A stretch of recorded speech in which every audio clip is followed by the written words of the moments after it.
আল্লাহ পাক বলেন ওয়ালা ইনসালতাহুম মান খালাকাস সামাওয়াতি ওয়াল আরদা লা ইয়াকুলুনাল্লাহ ইলা আখিরি আয়াত। কয়েক জায়গায় আয়াতটা আমি পেয়েছি। রব্বুল আলামিন বলেন, নবী আপনি যদি জিজ্ঞাসা করেন আবু সেহেলকে আসমান জমিন কে বানিয়েছে, আবু সেহেল একবারে জবাব দেবে আল্লাহ বানিয়েছে। কে বানিয়েছে? শুধু আল্লাহ বানিয়েছে। আবু সেহেল এতটুকুই বলে না, ইলা ইয়াকুলুনাল্লাহ লামে তাকিদ নুনে সাকিলা, ও গ্যারান্টি দিয়ে বলতো আল্লাহ বানিয়েছে। আল্লাহ একজন আছে, ও বিশ্বাস করতো না বলেন না কেন? এরপরেও তাকে আমরা কাফের বলি। কারণ কি? কারণ আল্লাহ একজন আছে বলতো, কিন্তু বাস্তবতায় গিয়েও মানতো না। আমরা মানি বলি, এই কারণে আমরা মুসলিম। আমরা সাহাবীদের মতো বলবো সামি'না ওয়া আতা'না, শুনলাম মেনে নিলাম, আমার নিজের সে বলতে আর কিছু নেই। তো কাফেররা এইটা করে না, ওরা বলতে শুনলাম কিন্তু আমার জ্ঞানে ধরে না, মানলাম না। বলেন নাউযুবিল্লাহ। এই আয়াত অনুযায়ী বাংলাদেশে আমরা ৯৬% মুসলমান নামে, বাস্তবতা আমি দেখি অধিকাংশ নামধারী মুসলমান সবই ওই আবু জাহেলের মতোই। এদের কাছেও বলবে শুনলাম, কিন্তু এ তো আমার বিবেকে আমার জ্ঞানের কাছে মিলতে চাই না, আমি মানলাম না। এই জন্য সেই মানুষগুলো আমরা এখানে উপস্থিত হয়েছি আজকে শোনার পরে আল্লাহর আদেশ যেমন মনে মনে করবেন যে এটা ফরজ, আমার জন্য কোনো প্রশ্ন নেই। নিষেধ যেটা শুনবেন তিনটা, ওইটাও মনে করবেন এটা নামাজের মতো, রোজার মতো ফরজ। কি বলেন? আমি যেমন বললাম নামাজ পড়লেও সওয়াব হয়, নামাজ না পড়লেও সওয়াব হয়। রোজা রাখলেও সওয়াব হবে, রোজা না রাখলেও সওয়াব হবে। দুই ঈদের দিন আর কোরবানির পরে 3 দিন, এই 5টা দিন বছরে আল্লাহর ছুটির দিন, জিয়াফতের দিন, দাওয়াতের দিন। কেউ যদি জোর করে এই 5 দিনও রোজা রাখে, ওটা হারাম। কথা বলেন না কেন? প্রত্যেকটা ইবাদতই ঠিক এইভাবেই করা আছে, করলেও সওয়াব হয়, না করলেও সওয়াব হয়। আল্লাহর আদেশ যেখানে যেইটা, নিষেধ যেখানে যেইটা, এইটা জানার পরে মেনে নেওয়া, বিরত থাকা, এইটার নাম আসলে ইবাদত। আমরা তেলাওয়াত করেছিলাম সূরা নাহাল 90 নাম্বার আয়াত। 128টা আয়াত আছে এই সূরাতে, মাত্র একটা আয়াত পড়েছি। নাহাল শব্দটা কোরআনে কারীমের এই সূরার ভেতরে আছে। তাফসীরুল কোরআন মাহফিলে কথা বলতে হলে কয়েকটা জিনিস সামনে নিয়ে আসা লাগে। শুদ্ধ তেলাওয়াত, মাতৃভাষায় অর্থ আমরা করব ইনশাআল্লাহ। 3 নম্বরে শানে নজুল বলা লাগে, ঐতিহাসিক প্রেক্ষাপট। 4 নম্বরে ব্যাখ্যা দেওয়া লাগে। 5 নম্বরে শিক্ষা নিয়ে বাড়ি যাওয়া লাগে। এই 5টা আমরা নেব না ইনশাআল্লাহ। আমরা তেলাওয়াত যেহেতু শুদ্ধভাবেই করেছি, যারা যারা পেরেছেন পড়েছেন, আপনার আমল নামায় অলরেডি 1 অক্ষরে 10টা করে নেকি হয়ে গেছে। যারা এই বাংলাদেশে অনেকে ছড়ায় যে কোরআন না বুঝে পড়লে সওয়াব হবে না, ওরা ভ্রান্ত ধারণায় আছেন। কোরআন বুঝে পড়েন আর না বুঝে পড়েন, প্রতিটি অক্ষরে আপনি 10টা নেকি পাবেনই। কিন্তু কোরআন যে উদ্দেশ্যে নাজিল হয়েছিল, ওই উদ্দেশ্য পারপাস আদায় হবে না, এটার জন্য আপনার আলাদা গুনাহ হবে। কি কথা বুঝতেছেন? কারণ কোরআন আপনার কাছে যে 6টা জিনিস চাই, তার ভেতরে একটা আছে পড়তে হবে, এটা নাই দিলেন, এখনো তো 5টা আছে। এই 5টার ভেতরে 3 নম্বরে বেশি কোরআন শুধু পড়লে হবে না, এটা আবার আপনাকে বুঝতে হবে। আফালা ইয়াতাদাব্বারুনাল কোরআন, কি হয়েছে তোমাদের? আমার কোরআন নিয়ে কেন চিন্তা ভাবনা করো না? এটার কাছে কেন আসতে চাও না? এটা বুঝতে চাও না? ওয়ালাকাদ ইয়াসসারনাল কোরআনা লিযিকরি ফাহাল মিন মুদ্দাকির, আমি কোরআন সহজ করে দিয়েছি উপদেশের জন্য, এরপরও কি কেউ নেই উপদেশ নেওয়ার জন্য? আপনি যদি নাই বোঝেন তাহলে উপদেশ নিতে পারবেন? এই জন্য এটা বুঝতে হবে। কিন্তু এই কথা ঠিক না যে কোরআন শরীফ পড়লে না বুঝে তারপর সওয়াব হবে না। সওয়াব হবে, কিন্তু সওয়াব দিয়ে করবেন কি? আপনার যে উদ্দেশ্যে কোরআন নাজিল হয়েছে, ওর উদ্দেশ্যে পারপাস আদায় হতে হলে এটা আপনাকে বুঝতে হবে, বুঝে প্র্যাকটিক্যাল লাইফে মিলাতে হবে। আমার কথা বোঝা গেছে? আল্লাহ রাব্বুল আলামিন এবার আমরা বাংলা তেলাওয়াত যারা করেছিলাম আরবিতে আমাদের মাতৃভাষায় অর্থ করছি ইন্নাল্লাহা, অবশ্যই আল্লাহ, ইয়ামুরু, আদেশ দিয়েছেন, বিল আদলি, এক নম্বরে তোমরা দুনিয়ায় ন্যায় বিচার করবা। প্রথম নম্বরে আল্লাহর এটা আদেশ। কেউ যদি এখন মনে করে দুনিয়ার লাইনে যাচ্ছে, কে বলেছে আপনাকে দুনিয়ার লাইন? কিয়ামতের ওই কঠিন ময়দানে কোন নামাজিকে, কোন রোজাদারকে, কোন পর্দাশীলকে আল্লাহ আরশের ছায়ায় স্থান দেবেন নবীজি বলেননি? সর্বপ্রথম যার নাম দিয়েছেন তার নাম আল ইমামুল আদিল, ন্যায় বিচারক বাদশা। দুনিয়াতে যেই জায়গায় আছি আমরা, এখানে যদি সত্যি ন্যায় বিচার কায়েম করতে পারি, কিয়ামতে ওই কঠিন ময়দানে আরশের ছায়ায় আপনি স্থান পাবেন। এটা দুনিয়ার বিষয় হয় কি করে? এটা যদি দুনিয়ার সাথে শুধু সম্পৃক্ত, শেষ, আখেরাতের সাথে নেই, তাহলে বলতাম না। আর নবীজিও এই হাদিসের ব্যাখ্যায় প্রথম ন্যায় বিচার আনতেন না। এমন কোরআন আল্লাহ আমাদেরকে দিয়েছেন সূরা আনাম ৮ নাম্বার পারার প্রথম নাম্বার পৃষ্ঠার ১২ নাম্বার লাইনের ১১৫ নম্বর আয়াতে আছে, ওয়াতাম্মাত কালিমাতু রাব্বিকা সিদকাও ওয়া আদলা লা মুবাদদিলা লিকালিমাতিহি ওয়া হুয়াস সামিউল আলিম। বলেন আল্লাহু আকবার। রব্বুল আলামিন বলেন, এই কালামের ভেতরে যত কথা দিয়েছি প্রত্যেকটা কথা সত্য কথা, এর ভেতরে কোনো মিথ্যার লেশ নেই। লা ইয়াতিহিল বাতিলু মিন বাইনি ইয়াদাইহি ওয়ালা মিন খালফি তানজিলুম মিন হাকিমিন হামিদ। এর ডান থেকে, বাম থেকে, উপর থেকে, নিচ থেকে কোনো বাতিল মিথ্যা প্রবেশ করার অধিকার নেই। এই জন্য আমি গ্যারান্টি দিতে পারি ৪৫০০ ধর্মের লোক এখন দুনিয়ায় আছে, এই একটাই ধর্মীয় গ্রন্থ আছে যেটা অথেন্টিক। কম্পিউটারের ভেতরে K1 সুপার কম্পিউটারের ভেতরে আমেরিকায় একবার ৪৫০০০ ধর্মীয় গ্রন্থ একটা একটা করে দিয়েছিল খ্রিস্টানরা। প্রত্যেকটার ভেতরে কিছু না কিছু ভুল আছে, উলট পালট আছে। কম্পিউটারের স্ক্রিনে লেখা উঠেছে, কোরআন শরীফ দেওয়ার পরে জানিয়েছে এর ভেতরে ভুল তো নেই, সন্দেহের অবকাশ নেই। এই জন্য আমরা গ্যারান্টি দেই, পৃথিবীর অন্যান্য জাতির লোকেরা, আপনাদেরকে আমরা জোর করে মুসলমান বানাতে চাই না, হতেও বলি না। কারণ আমাদের ধর্মে লা ইকরাহা ফিদ্দিন, জোর জবরদস্তি নেই, আছে বাড়াবাড়ি নেই। আপনাকে শুধু আমরা আহ্বান জানাবো, বিবেক তো আপনার আছে, কোরআনের কাছে একটু আসেন, একটু বুঝে বুঝে পড়েন, দেখবেন আপনার বিবেক কি বলে। জেল থেকে বের হওয়ার পরে আমি যশোরে এক অধ্যাপক কলেজের বিসিএস ক্যাডার লোকটা, হিন্দু স্যারকে বললাম, স্যার আপনাকে ইসলাম গ্রহণ করা লাগবে না, শুধু আপনি আমাদের এই ধর্মীয় গ্রন্থটা একটু পড়বেন বুঝে বুঝে। ৩ মাস আপনাকে সময় দিলাম, যা মনে লাগে তাই করবেন। ও বেটা ৩ মাস পরে দেখি কোরআন বুঝে পড়েও মুসলমান হয়ে গেছে। পৃথিবীর ৪৫০০ ধর্মীয় গ্রন্থ আছে, কোন ধর্মীয় গ্রন্থ পড়ে মানুষ ইসলাম থেকে বাদ দিয়ে অন্য ধর্মে যায় আমি শুনিনি, দেখিও নি। টাকা পয়সার লোভে যেতে পারে, কিন্তু কোরআন পড়ে লক্ষ লক্ষ মানুষের আজ ১৫০০ বছর আগ থেকে শুরু করে কিয়ামত পর্যন্ত এই মুজিজাটা থাকবে। মানুষ পড়লে বুঝবে, আপনি তাকে আর আটকাতে পারবেন না। ওর বিবেকে যদি একটু সায় দেয়, দেখবেন চলে এসেছে। এটা লাগিয়েছে কিভাবে, কি এটা টান মেরে খুঁজে ফেলা যায় নাকি? হ্যাঁ, ছাতা খালি হাতে লাগে।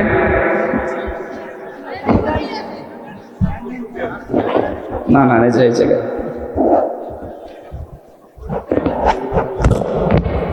পান দেব, কিভাবে খুলবেন?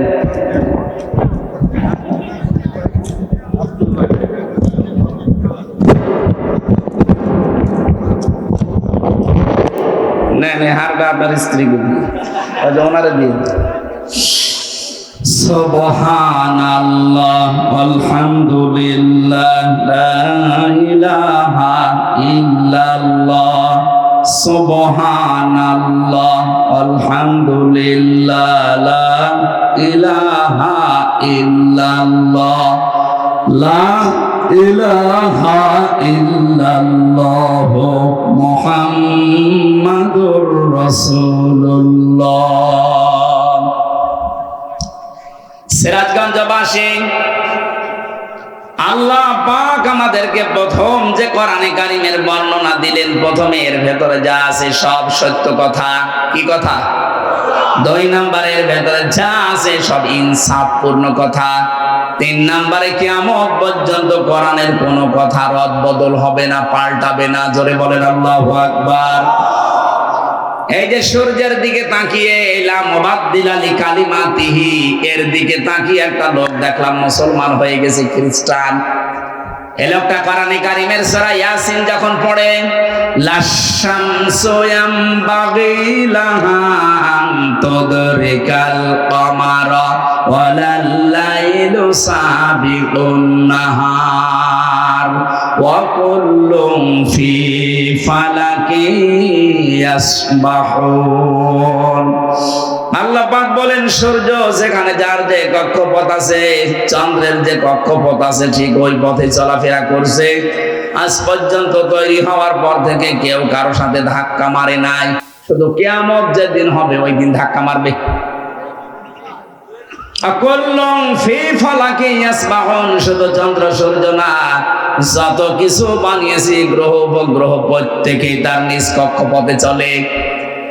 এটা ওই সময় দেখেছিলাম গ্যালিলিও এ কথাটা যখন কোরআনের বিপক্ষে অবস্থান নিয়েছে, ওদের ধর্মীয় গ্রন্থ যেটা আছে, গ্যালিলিও যেহেতু একজন খ্রিস্টান, ওদের ধর্মীয় গ্রন্থ যেটা ওরা তাওরাত বলে চালিয়ে দেয়, ইনজিল বলে চালিয়ে দেয়, ত্রিপিটক বলে চালিয়ে দেয়, ওই সমস্ত গ্রন্থে লেখা আছে এই পৃথিবী স্থির, সূর্য ঘুরতেছে। গ্যালিলিও দেখতেছে না, এই পৃথিবী ঘুরতেছে, সূর্য স্থির। ওই জামানায় কেউ কোনো কথা বলে নাই যে যেই সালে এই তথ্যটা দেওয়া হয়। ওই সমস্ত সব চাইতে বেশি ওই সমাজের ভেতরে ফুসে উঠেছিল খ্রিস্টান পাদ্রীরা। দুনিয়ার মানুষ চিন্তা করছে কি গো, গ্যালিলিও একজন বিজ্ঞানী, সে একটা তথ্য দিতেই পারে, তাই বলে খ্রিস্টান পাদ্রী যারা, ধর্মযাজক যারা, ধর্মগুরু, এরা রাখবে কেন? এরা রাগার পেছনে কারণ ছিল এই ধর্মগুরুরা জানতো যে আমাদের বাইবেলের সাথে এই লোকটার কথার মিল নেই, এই কারণে রেগেছিল। কোরআনে কারিমে আল্লাহ পাক সব কিছুকে মাইনাস করে জবাব দিলেন না। লাশামসু ইয়ামবাগি লাহা আন তুদরিকাল কমারা ওয়ালাল লাইলু সাবিকুন নাহার। হে নবী, দুনিয়ার মানুষকে আপনি জানিয়ে দিতে পারেন, ওরা বলে সূর্য স্থির, দুনিয়া ঘোরে, দুনিয়া স্থির, সূর্য ঘোরে না। প্রত্যেকটা বিষয় যে যার জায়গায় কক্ষপথে আপন গতিতে ঘুরছে। যেহেতু সূর্যটা পৃথিবীর চাইতে 13 লক্ষ গুণ বড়, কত? 13 লক্ষ গুণ বড়। এই জন্য অত বড় বিশাল সৃষ্টির কাছে এই পৃথিবীটা একেবারে ছোট মনে হয়। এটা কি ঘুরছে না ঘুরছে ওই জায়গা থেকে আপনি টের পাবেন না। এমনকি এত বড় এত ছোট পৃথিবী থেকে অত বড় বিশাল সৃষ্টি আপনি দেখলেও অণুবীক্ষণ যন্ত্র এখন যেটা আবিষ্কার হয়েছে, অ্যাপোস্ট্রোস্কোপি নাকি যেন একটা, এইটা দিয়ে প্রায় হাজার হাজার মাইল দূর থেকে আপনি এই চোখের মাধ্যমে এটা মেশিন লাগিয়ে দেখে বুঝতে পারবেন যে এত দূর থেকে ছবি তুলে সে ক্যাচ করে নিজের কাছে নিয়ে আসতে পারে। এই ছবিটা যখন ভিডিও আকারে আপনি নিয়ে আসবেন তখন দেখবেন যে সূর্য ঘুরছে, কিন্তু তার গতিটা খুব হালকা। কোরআনে কারিমের এই আয়াতটা চিন্তা করে যে কি এতদিন পর্যন্ত আমরা যা বলেছি সূর্য ঘোরে পৃথিবী স্থির, পৃথিবী ঘোরে সূর্য স্থির, তো না, এখন দেখছি দিন যত যাচ্ছে কোরআনের এই আয়াতটা তত প্রতিফলন হচ্ছে।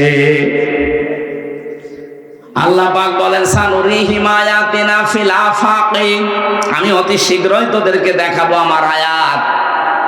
এই দিক দিগন্তে যেগুলো আছে আমার নিদর্শন, এগুলো তোদের দেখাবো। অফি আনফুসিহিম, এবং তোদের এই শরীরের ভেতরে যেগুলো আছে এইগুলো আমি তোদেরকে দেখাবো। হাত্তা ইয়াতাবায়্যানা লাহুম আন্নাহুল হক, যতদিন পর্যন্ত আমি আল্লাহ যে সত্য এটা প্রমাণ না হবে ততদিন দিন যত যাবে কোরআনের তত আশ্চর্যকারিতা প্রমাণ হতে থাকবে। বিজ্ঞান এখন যে অফি আনফুসিহিম এই শব্দটা নিয়ে চেষ্টা চালিয়েছে, গবেষণা। আমাদের 3.5 হাত বডির ভেতরে এমন একটা জিনিস আছে যেটা খাবারকে হজম করতে সাহায্য করে, তার নাম পিত্তরস। কি বললাম? এটা খাবারের নির্যাস থেকে তৈরি হয়। এই যেখানে আমি খাবার এখন খাইনি, এখন যে খাবো, যারা খাবার খেলেন, এই খাবার খাওয়ার পরে খাবার খাওয়া থেকে শুরু করে 1 ঘন্টা আপনার শরীরের ভেতরে যত খাবার ঢোকালেন এখান থেকে নির্যাস নিয়ে একটা রস তৈরি হয়। কিছু মল যায়, কিছু পায়খানায়, কিছু প্রসাবখানায়, কিছু রক্তে, কিছু বীর্যে, আর কিছু এই পিত্ত রস তৈরি হয়। এক একটা এক এক জায়গায় চলে যায়। যতক্ষণ আপনার পেটে খাবার থাকবে ওই রসটা ফোঁটা ফোঁটা পড়তে থাকবে। খাবার যতক্ষণ না থাকবে ততক্ষণ অটোমেটিক আল্লাহ ওইটা বন্ধ করে দেবে। কি ওখানে আল্লাহ বন্ধ করে দিচ্ছে কেন জানেন? সূরা বনী ইসরাঈলের 27-28 নাম্বার আয়াতে আল্লাহ এই তথ্যটা দিয়েছেন, ইন্নাল মুবাদদিরিনা কানু ইখওয়ানাশ শায়াতিন ওয়া কানাশ শাইতানু লিরাব্বিহি কাফুরা। রব্বুল আলামিন বলেন, এই পৃথিবীতে যারা অপচয় করে তারা শয়তানের ভাই। দুনিয়ায় এমন কোন গুনার নাম বলেন তো যে গুনাহ করলে মানুষ শয়তানের ভাই হয়ে যায়? বলেন, আমি পাইনি। এই একটাই গুনাহ মাত্র যেটা করলে মানুষ আর মানুষ থাকে না, ও একেবারে নির্ভেজাল শয়তানের ভাই। শয়তানের ভাই মানে শয়তান। কথা বলেন। যে গুনাহটার নাম বলছে এটার নাম অপচয়। এই পৃথিবীতে যত অপচয় হয় এটা যদি রোধ করা যেত, এমনকি বাংলাদেশেও আমরা যদি অপচয়টা রোধ করতে পারতাম এই পৃথিবী কিন্তু দাঁড়িয়ে যেত। আজ পৃথিবী দাঁড় হতে চায় না শুধু অপচয়ের কারণে। এক একটা শব্দে কত কথা আছে, যত ব্যাখ্যা আনবেন তত আপনি বুঝতে পারবেন। আজ পাহাড় কেটে কেটে অপচয় করা হয়, গাছ গাছালি কেটে অপচয় করা হয়, মানুষের শরীর থেকে অপচয় মানুষ আরম্ভ করে। এই যে নিজের গুরুত্বপূর্ণ জিনিস যারা উল্টা পাল্টা জিনিস দেখে বের করে ফেলে দেন, এটা শরীরের জন্য অপচয়। আমি নাম বললাম না তাই। আপনি জানেন নাকি এটা কত দামি জিনিস? এই জিনিসটা আস্তে আস্তে ছোটবেলা থেকে আপনি আকাশ সংস্কৃতির নামে ভারতের এই পিন আপ করা পত্রিকার মাধ্যমে নিজেকে কন্ট্রোল করতে না পেরে এগুলো হাতের দ্বারা বিভিন্ন জিনিসের দ্বারা ফেলে দিচ্ছেন। আগামীতে আপনি সন্তান হওয়ার সক্ষমতা হারিয়ে ফেলছেন। আপনার বিয়ে দিয়ে আপনার বাপ কি করবে? 2 দিন পরে তোর বৌমা চলে যাবে, তখন বদনাম হবে ওর। আমি নিচে আর নামলাম না। আশা করছে গোনা যারা আছেন এই মুহূর্তে আপনারা থামবেন। কে কথা বুঝেছেন নাকি আন্দাজে ঠিক ঠিক করবেন? যারা বুঝেছেন তারা জীবনেও করবেন না। কারা করবেন না হাত তোলেন তো। এই দাঁড়িয়ে না, এত বড় বড় দাড়ি দিয়ে ওই কাজ করো? নাউজুবিল্লাহ। হাত তোলেন কোন কারণে? না না ঠিক আছে, ও আন্দাজে হাত তুলছো, না বুঝি। যারা বুঝে শুনে হাত তুললে তার মানে মনে হচ্ছে সিরাজগঞ্জে 2 নাম্বার মাল আছে। আশা করছে আগামী থেকে এই কাজ ছাড়বে, নাই তো কিন্তু উপরে ফিটফাট ভেতরে সতর্কতা। বাংলাদেশে আজকে রিপোর্ট দেখেননি সকালে? আপনারা তো দুনিয়াদারের কোনো খোঁজ খবর রাখেন না, আপনারা আল্লাহর ওলি। আজকে দেখেননি সবচাইতে বেশি মেয়েরা এখন ডিভোর্স নিয়ে চলে যাচ্ছে। ইন্ডিয়া হারবাল, কলকাতা হারবালে কিছুই হচ্ছে না, এমনি যাচ্ছে। 1 ফোঁটা বীর্য তৈরি হতে 70 ফোঁটা রক্ত লাগে, আর 1 ফোঁটা রক্ত তৈরি করতে কতগুলো খাবার ভেতরে যে কত কিছু তৈরি করে 1 ফোঁটা রক্ত তৈরি হয়। আর আপনি এগুলো সব অনাসে ফেলে দিচ্ছেন। এদের হারামি খারাপি অশ্লীল কোন জিনিস যেন আমরা না দেখি। এই মোবাইলের ভেতরে সামনে সামনে দেখা যেটা জায়েজ আছে, ভেতরে ওইটা জায়েজ আছে। কথা বুঝতেছেন? হ্যাঁ ছেলে বসো।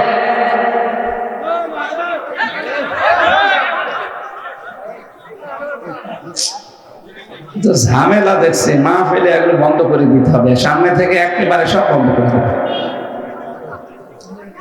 আমার ভাইরা, এই মোবাইলে যারা এমন দৃশ্য রেখে দিয়েছেন যেটা নিজে দেখলে আনন্দ লাগে, অন্য কেউ দেখলে লজ্জা লাগে, এটা কবিরা গুনাহ। এই মুহূর্তে এটা যদি ডিলিট না করে, এই অবস্থায় যদি মারা যান, গোনায়ে জারিয়া এটা জারি থাকবে। অনেকে বলে হুজুর সাদগায়ে জারিয়া, আরে ভাই সাদগায়ে জারিয়া যেমন আছে, গোনায়ে জারিয়াও আছে। সুতরাং এরকম কায়দা ওয়াইফাই লাইন যারা নিছে, অনেকের ওয়াইফাই লাইন 24 ঘন্টা চালু আছে, ও 24 ঘন্টায় নাচ গান উল্টাপাল্টা জিনিস দেখতে আছে। না এরকম পরিবার নেই? বলেন, আপনি নাই মরে গেলেন, আপনি ওয়াইফাই নাম্বার কত আল্লাহর ওলিকে দিয়ে গেলেন, ওরা তো সব সময় মনে হয় আল্লাহর কথা শোনে নাকি? এই জন্য এমন কাউকে পাসওয়ার্ড দেওয়া যাবে না, ওয়াইফাই নাম্বার দেওয়া যাবে না। যারা মনে করেন যে এগুলো দিলে ও উল্টাপাল্টা কাজে লাগাবে, না, তারা দেওয়ার দরকার নেই। আপনি মরে যাওয়ার পরে যদি সত্যি ওটা জারি থাকে, আপনি তো কবরে আছেন, ও তো এদিকে কাজ চালাচ্ছে।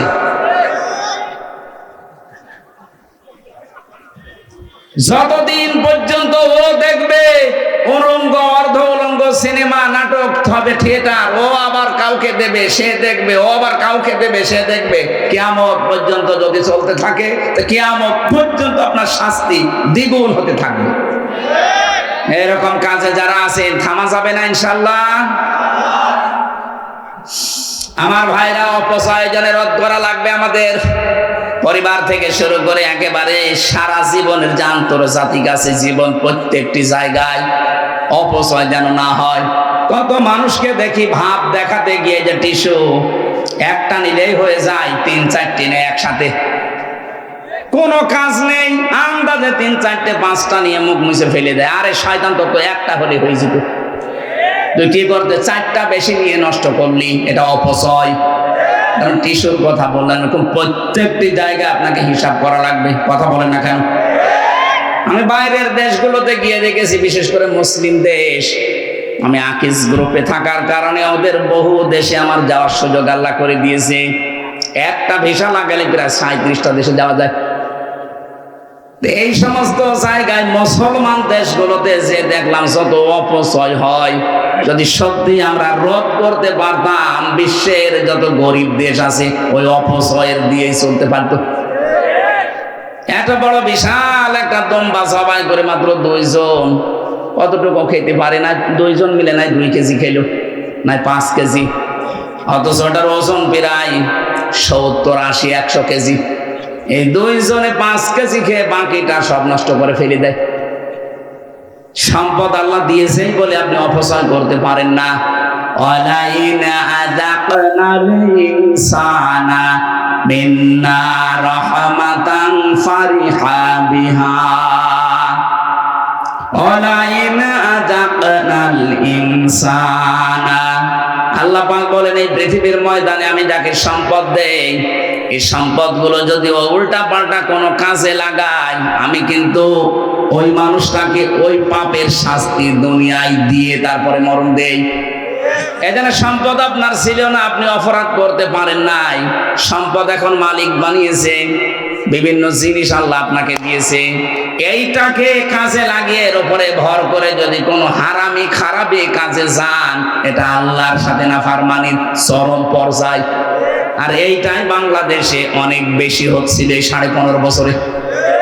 ফকিরের ছেলে কিচ্ছু ছিল না, হঠাৎ আঙ্গুল ফুলে কলা গাছ হয়ে এখন 8-10টা করে জিনা করে প্রতিদিন। আমি কি বেশি বলে ফেললাম? নিচে দেখেছি এই জন্য বলছি, এইটাই বাস্তবতা। আল্লাহ এমনি ধরে না জালেমদেরকে, ইন্নামা নুমলি লাহুম লিয়াজদাদু ইসমা, ওদের পাপের বোঝা যখন পরিপূর্ণ হয়ে গেছে তখন আল্লাহ আর ছাড় দেয়নি। ওয়ালাহুম আযাবুম মুহিন, ওদেরকে অপমানজনক শাস্তিতে আল্লাহ ফেলে দিয়েছে। কুকুরকে পর্যন্ত মানুষ এখন অত ঘৃণা করে না।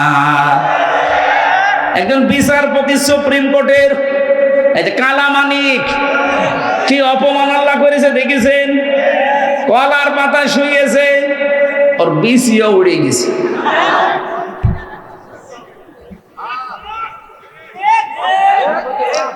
আমি আমি যেটা আয়াত পড়েছিলাম মুবাসসিরিন, যে মানুষগুলো পৃথিবীতে অপচয় করে, আল্লাহ কিন্তু শুধু ফতোয়া দিয়ে শেষ করেননি।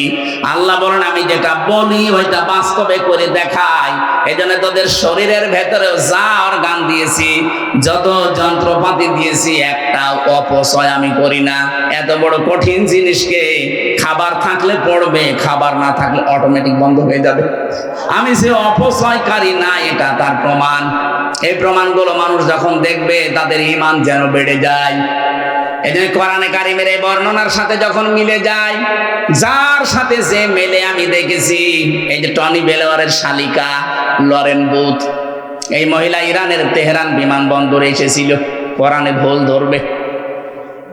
এক মুসলমানকে ডাক দিয়ে বলছেন, ইয়া ব্রাদার এদিকে আসেন, আমি ইসলাম কবুল করব না, গ্রহণ করব না, আমি ইসলাম মানব না, কিন্তু ইসলাম আমি জানতে চাই। কি পড়লে ইসলাম অথেন্টিক ভাবে জানা যাবে ওইটা দিন। মুসলমান কোরআনের তাফসীর তুলে দিয়েছে। লরেন বুথ বলে আমি 3টা বছর একাধারে কোরআনে কারিমকে পড়েছি, একেবারে পড়ার মতো, আমাদের মতো আনাকুম জানাকুম পড়া না, পড়ার মতো পড়েছি। 53 জায়গায় লাল দাগ দিয়েছে। সাংবাদিকরা জিজ্ঞাসা করছে, আপনি একজন খ্রিস্টান, আপনি এত বড় শিক্ষিত একজন মেয়ে, অনার্স মাস্টার্স করা, পিএইচডি করা, আর আপনি একজন মুসলমান হয়ে গেলেন, আপনার নিজের ধর্ম খ্রিস্টান, এটা তো তামাম দুনিয়ায় এখন 1 নম্বরে আছে। খ্রিস্টান সবচাইতে পৃথিবীতে বেশি, 257টা রাষ্ট্র আছে দুনিয়ায়, সবচাইতে বেশি মানুষ খ্রিস্টান ধর্মে বাস করে।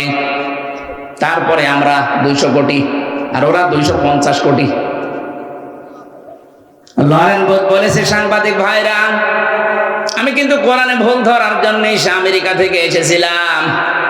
এই ইরানের তেহরান বিমানবন্দরে নেমে মুসলমানের কাছে আমি কোরআন নিয়ে, হাদিস নিয়ে পড়তে পড়তে 3টা বছর কাটিয়েছি। ওরা আমাকে টাকা পয়সা দিয়ে পাঠিয়েছিল আমার খ্রিস্টান ধর্ম প্রচার করতে। আমি দেখলাম ধর্ম প্রচারের আগে দেখি যাদের কাছে প্রচার করব ওদের ধর্মীয় গ্রন্থটা পড়ি। কোরআনে কারিম পড়তে পড়তে 53 জায়গায় লাল দাগ দিয়েছি, এই তো ধরা পড়েছে ভুল। আল্লাহর ইশারা আছে, আয়াতে ভুল ধরি দেখি, ওই আয়াতের পরে ওর সওয়াব আল্লাহ 1500 বছর আগে দিয়ে দিয়েছে। আমি আর নিজেকে কন্ট্রোল করতে পারি না, আমি এখন বাপদাদার ধর্ম ছেড়ে দিয়েছি। লরেন বুথের নাম শুনেছেন না? টনি বেলাওয়ারের শালিকা, ছোট শালিক, এত বড় বংশের মানুষ কোরআনে কারিমের কাছে এসে এর ভেতরে যেই দেখেছে না কোনো পরিবর্তন নেই, যেইটা যা বলেছে কিয়ামত পর্যন্ত ওইভাবে চলছে, তখনও মুসলমান হয়ে গেছে। আমরা যে নাহাল পড়লাম, এই নাহালের ভেতরে এই তথ্যটা আছে। উনি এখানেও লাল দাগ দিয়েছিলেন। 68 নাম্বার আয়াত সূরা নাহালের। আল্লাহ পাক বলেন, ওয়াউহা রাব্বুকা ইলান নাহলি আনিত্তাখিদি মিনাল জিবালি বুয়ুতাও ওয়া মিনাশ শাজারি ওয়া মিম্মা ইয়ারিশুন। আল্লাহ পাক বলেন, হে নবী আপনি একটু লক্ষ্য করেন না কেন, আমি কিন্তু মৌমাছির উপরে ওহী দিয়েছিলাম একবার। কয়বার বলেন বলেন? মৌমাছিকে আমি একটা মাত্র ওহী করেছি যে 3টা জায়গায় তোমরা জীবন যাপনের জন্য ঘর বাঁধবা। 1 নম্বরে পাহাড়ে, 2 নম্বরে মানুষের ঘরের চালে দেওয়ালে, 3 নম্বরে গাছের ডালে।